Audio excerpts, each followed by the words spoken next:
All right, you guys, what is up? It's your girl Adriana the Mogul, and I'm back with another video. If it's your first time here, thank you for joining me. If it's not, then you know what's up, and thank you for coming back. You're a real one. But I am a 24-year-old new hire flight attendant, so I'm still in training.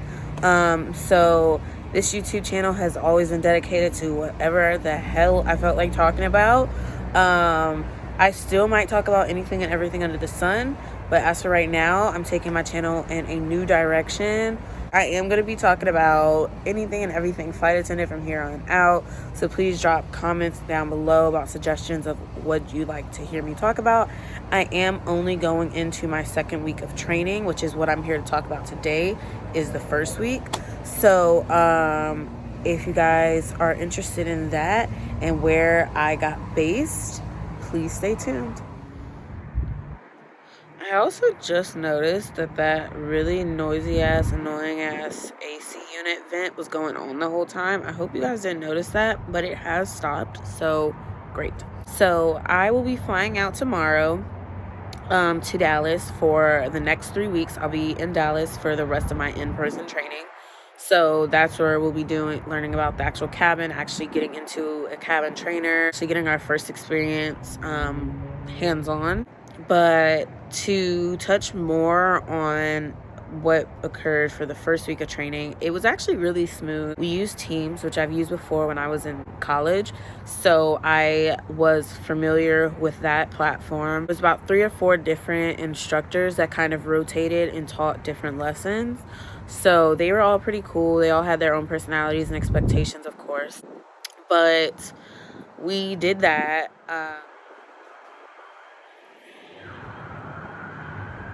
This is the problem with recording outside. This is why I never do. But, yeah, they all taught something different. I want to say, I don't feel like the content was too difficult or anything like that. It was a lot about processes. So when this happens, what do you do? Or when that happens, what do you do? And if someone does this, what occurs after that? You know, a lot of processes. What do you do then? What do you do if? All that jazz.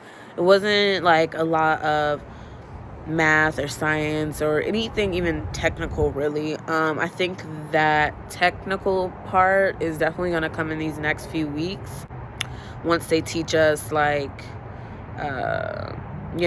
parts of the plane, because they've started to introduce it, but they haven't really got too heavy with that yet. So for me, the first week was smooth, easy, pretty much. The only difficult thing was staying awake, because obviously when you're in virtual, there's nothing to keep you there, and I was sitting on my couch, so I was definitely comfortable. I was warm, and when stuff started getting a little stale, it was a little difficult, because you're talking about 6 to 8 hour classes, and they're on Central Time when they were teaching. Well, I was on Eastern, so I was always an hour ahead of them. So it was 12 o'clock for me when it was 11 o'clock. So when it was 12 o'clock and they were eating lunch, it was really 1 o'clock for me. So I was definitely dying. And when they were done at 5, I was done at 6. So definitely long days, especially if you're not in the same time zone. And even for people who are Pacific time, you're going to have really early days and eating lunch an hour before everyone else. So, that could be a little weird if you're not in the Central Time Zone. Outside of that, I mean, it was pretty smooth. As for tests, we did take our first test before the closeout of this week. I ended up getting a 98. So, I only missed 1 question.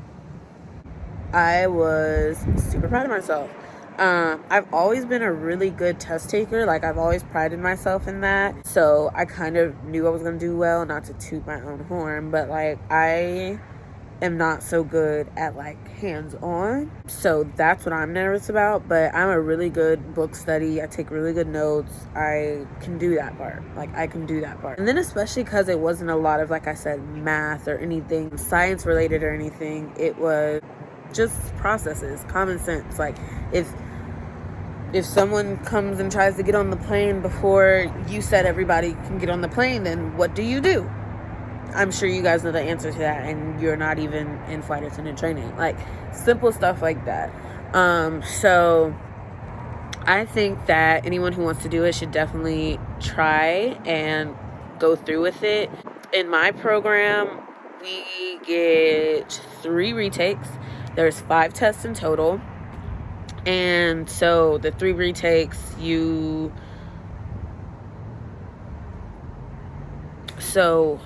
well, there goes the vent again. Sorry, guys. I hope you guys can hear me over that. You do get 3 retakes. If you fail the retake, you're out, unfortunately. But I think, as I understand it, you take the same test, and they give you the answers you got wrong at the end of the first test. So I feel like if you didn't get those answers right in the first test, you should be able to get them right on the second test. It's just how I'm thinking, but I passed, so I won't have the luxury of knowing. I'm trying to save those retakes for when I really need them. I think some of the hardest things that I'm going to have to learn is the equipment, because there's a lot of safety equipment. As you can probably imagine, we're on a plane flying, 10,000 feet above ground. So that, you might want to have your emergency stuff on deck. That is what I'm saving my tests for, my retakes for, because I feel like those middle 3 chapters are going to do me in. So, yeah. But nothing too crazy. I'm excited to meet all my classmates because it was virtual, even though you still definitely get to get a vibe for who your classmates are, and definitely still get to know personalities through Teams. It's going to be so freaking fun actually being there with them and being able to study in person. We did the cutest FaceTime study on Thursday night. It was like 20 of us, and I don't know if it was that many. It was probably like 14 of us online. It was quite a bit of us, but we were all on that FaceTime call, and girl, y'all, we were really studying, and that's what's so cool about this, this adventure in this part of my life, is I'm with like-minded people who all want the same thing. You go to college, and yeah, everybody wants their degree, but no one really knows, if that's what they want. Everybody wants to be a flight attendant. Like, everybody wants it, so they work hard for it. And I feel like even the people who didn't pass are going to pass because they're hard workers and they want this. And I don't know, it's just cool being around like-minded people who are gonna work their butt off for what they want. But anyways, to the part that I'm sure you guys have been waiting for is where I got based. My particular company, you can either be based out of Chicago, Dallas, DFW, Chicago ORD, O'Hare, and then MIA, Miami. Okay?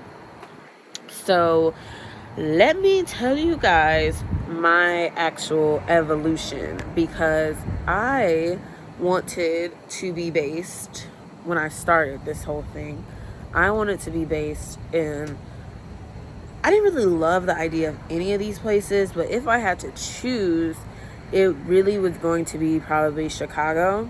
That was going to be my first choice. Chicago, then Dallas, then Miami, like dead last. And I'll tell you why. Well, let me just say, by the end, I changed it to Miami, DFW, Chicago.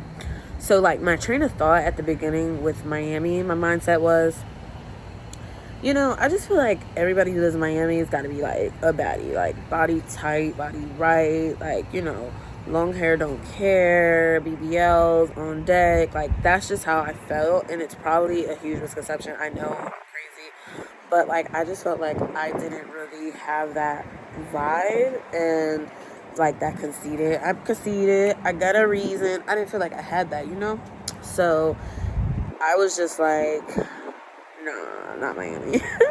And Chicago, like, I wanted over Dallas, because I just felt like Dallas was really slow. Like, coming from Virginia, I've been to Dallas a couple of times, and I just felt like it felt just like VA. Like, I didn't feel like I was really going anywhere. It felt safe, if that makes sense. And I wanted something different, and I just felt like Dallas was the same old, like, okay, you're in Dallas, cool. So, that's why I had picked Chicago, because it's a huge city. I've never been anywhere Midwest or even that far north. So, like, Chicago was like, you know, the new me. But I realized Chicago is fucking freezing. It was 13 degrees there yesterday with a low of 6, 5, 6, one of those. I really can't do it. I used to like the cold. I have outgrown that shit. And then when I heard, this was like what did it in for me, I think.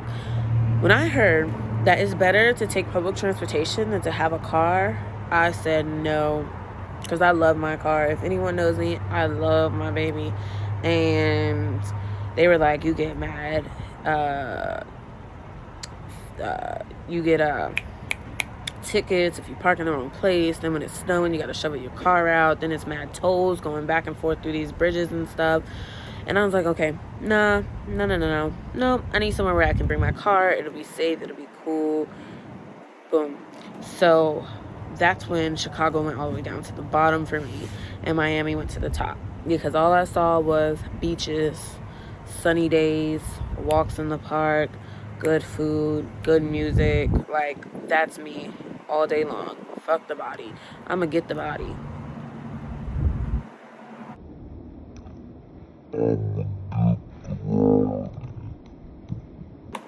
So I was like, Miami is gonna go first on the list, and it so happened they didn't give anybody Dallas. So everybody who wanted Dallas was pretty pissed, but I got Miami.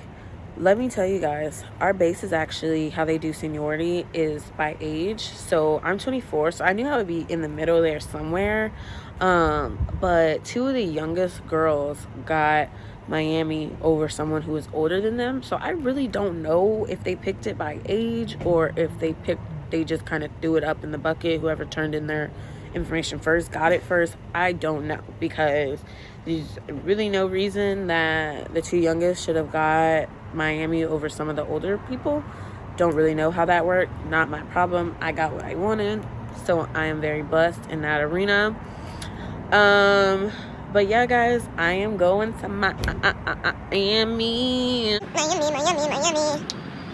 Like, no. So I am super excited, super blessed. This whole process, literally from beginning to end, like starting to put in applications, to my interview, to my last job, it's all fallen in line perfectly. It's all worked out exactly how I wanted, and I know that's because of God. That is the only way any of this is possible for me. And I just feel so blessed. I feel so thankful, so grateful. Like, I don't know how many other words, so appreciative, that I can use to explain my gratitude. All these vocabulary words coming out right now, because I mean it. Like, this is a big deal that not so many people get the opportunity to have, and I will always feel blessed about it. But I'm definitely going to be coming through with more videos about training. I'm probably going to start vlogging and recording week 2 tomorrow, while I'm flying out and stuff, and have that whole process of my travel out and my arrival and meeting my classmates. I'm so excited, guys. You guys have no freaking idea. So again, thank you for watching. Like, comment, and subscribe. Really comment, though. I love talking to you guys. I love, like, knowing what you guys have to say, engaging with you guys. If you have questions about how I got here, if you are a current flight attendant who can drop some dimes for me, drop them in the comments. I reply to every single one, and I can't wait to build a tribe and my own little crew on here and getting to know you guys, and you guys getting to know me. Like, I love doing this. If I could do this full time, I definitely would. I try to bring you guys the most exciting vids. I know a lot of time it's just me talking to you guys, but hopefully in the next coming weeks, it'll be a lot more excitement. So stick in there with me. Thank you guys. Love you. Bye.